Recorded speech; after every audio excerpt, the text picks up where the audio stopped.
back to my YouTube channel. Thank you so much, guys, for tuning into this channel. To all my subscribers, thank you so much, guys. And if you haven't subscribed yet, please don't hesitate to press the subscribe button and notification bell so that you don't miss any of my uploads. Guys, we are talking about the biography of Fundi Zwane. She is a South African actress and a businesswoman, best known for her recurring role as Ritabile, an outspoken young intern at New Horizon advertising agency who became good friend with Ketiwe in SABC1 soapy generation from 2009 to 2012.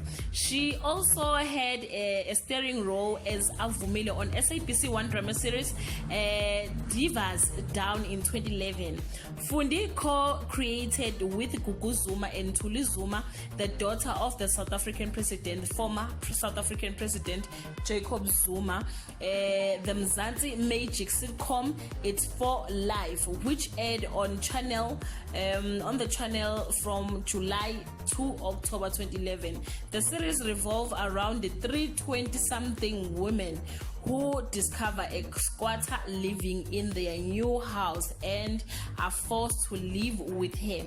In 2015, she had a guest starring role in the second season of Ekati plus police procedural series Traffic. Guys, and she's currently nailing a role of Kamadonsela Bengu on Imbewu. Kamadonsela is Pakate's wife and pastor's wife. You will hear her saying, I amen baba, I just wouldn't jump phone you sleep. Guys, you can leave your comment below if you love her character on Imbewu. Till we meet again, I love you so much, guys. Bye.